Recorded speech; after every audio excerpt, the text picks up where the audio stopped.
Okay. That's good. That is good. Okay, I am now interviewing Ben Franklin, the Ben Franklin. And it says here that you helped put out the Stamp Act. Oh yeah, I went over and I talked to the British, and I just kind of convinced them that the colonists wouldn't pay taxes, at all and stuff. So I kind of tried to persuade them to, end it. It took a little while, but I got it. It's alright. And it says that here, you also joined the Continental Congress. How'd that go? Alright. It took a while because you had to figure out what to do about the war and how to try to defeat the enemy and stuff. So Good stuff. a lot of strategy taking. Good stuff. Yeah. And I hear that the Declaration, you also got that done recently. Oh yeah, I helped write it and stuff, but I don't think too many people are gonna listen to it later on and stuff. But yeah, I helped write with the Declaration of Independence and stuff. And I also had a newspaper called the Pennsylvania Gazette and stuff, and saying that the colonists should send rattlesnakes to Britain. You know what they did? Because they sent prisoners over to us. That kind of made us look. That kind of made us look a little bad. That's awful.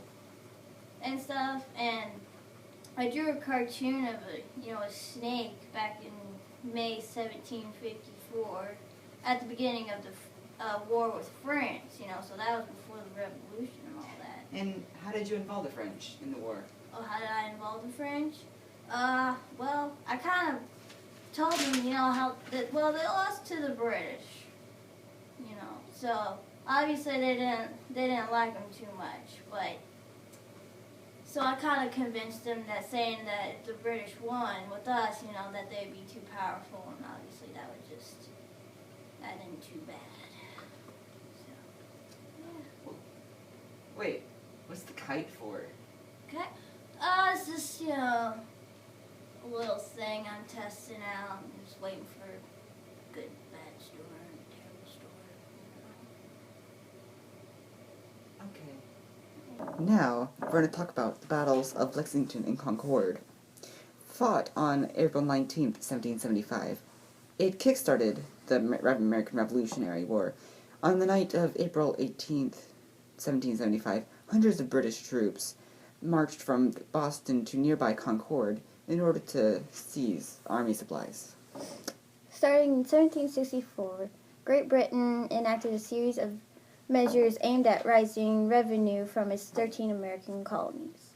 Many of those measures, including the Sugar Act, Stamp Act, and Townshend Acts, I don't know how to say that, generated fierce resentment among the colonists who protested against taxation without representation, which is a very popular quote. Boston, the site 1770, the Boston Massacre, and in 1773, the Boston Tea Party, was one of the main points of resistance.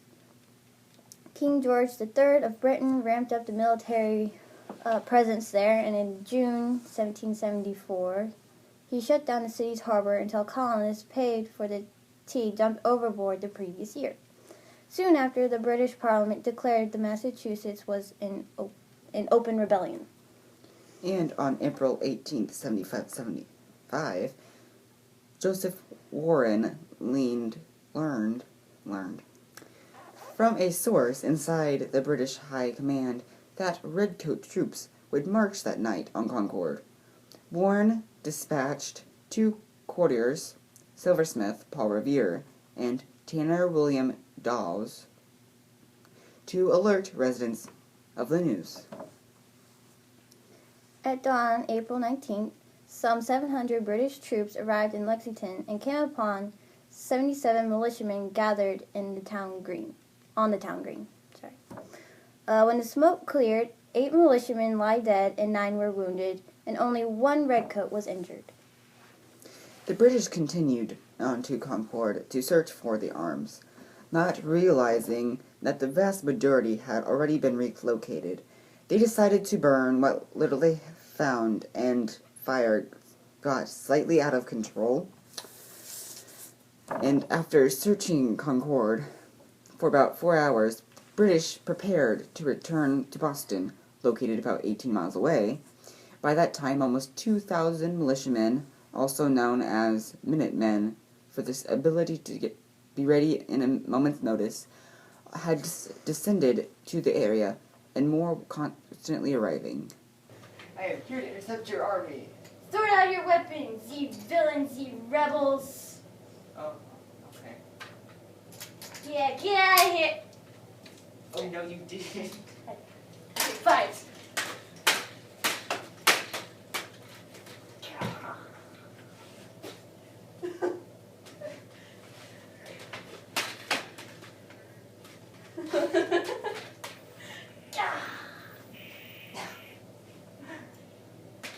You would have guns in my hands, but I can still fight you.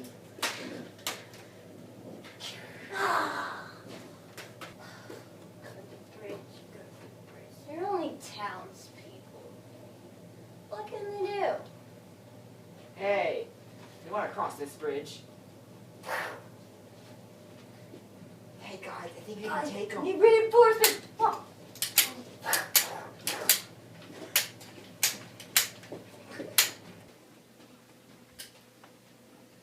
Pew, pew, pew, pew, pew. Pew, pew, pew, pew. Pew, pew, pew. So, some of the causes for the American Revolutionary War was that it was expensive. You know, the war before that was between the British and the French, and obviously, like I said before, wars are expensive because you got to pay the soldiers and got to pay for all the supplies for that and stuff. So after the war, they needed to figure out a way to get all that money back. So what the British did was they taxed the colonists that were over in the New World, America. And some of these taxes were like, you know, taxes on tea, sugar, anything printed. And another cause for why the people went up against, the colonists went up against the British was they wanted full citizenship because they helped the British fight the French and stuff, and they didn't get full citizenship, so they thought that was unfair. Some other causes were the corrosive acts, or the intolerable acts.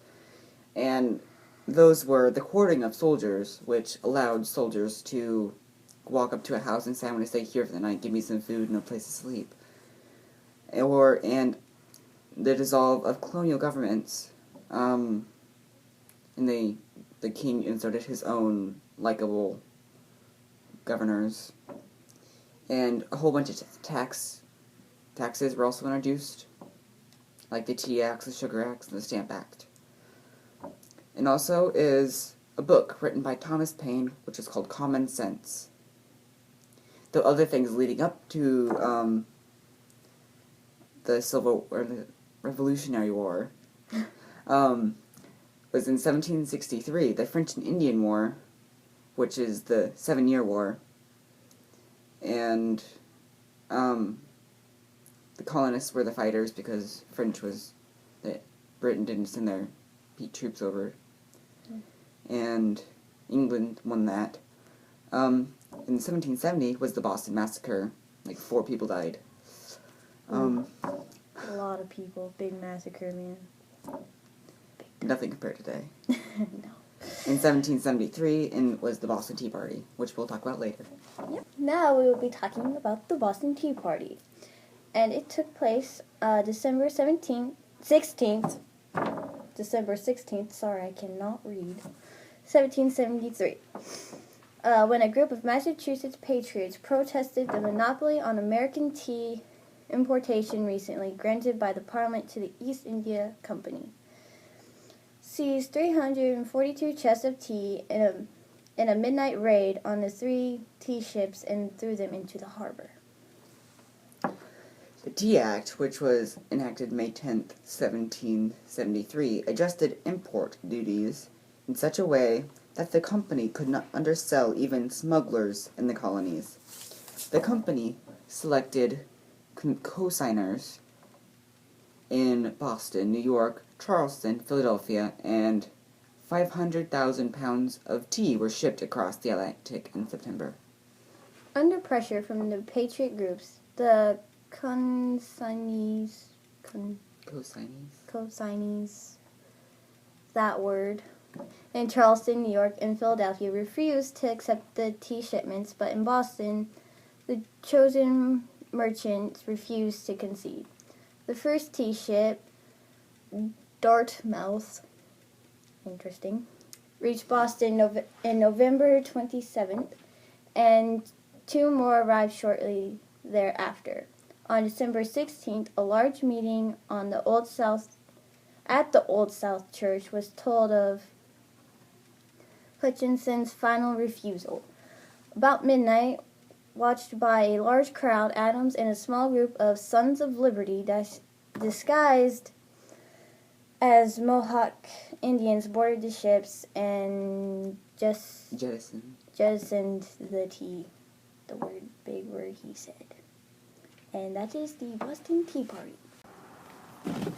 Count the taxes.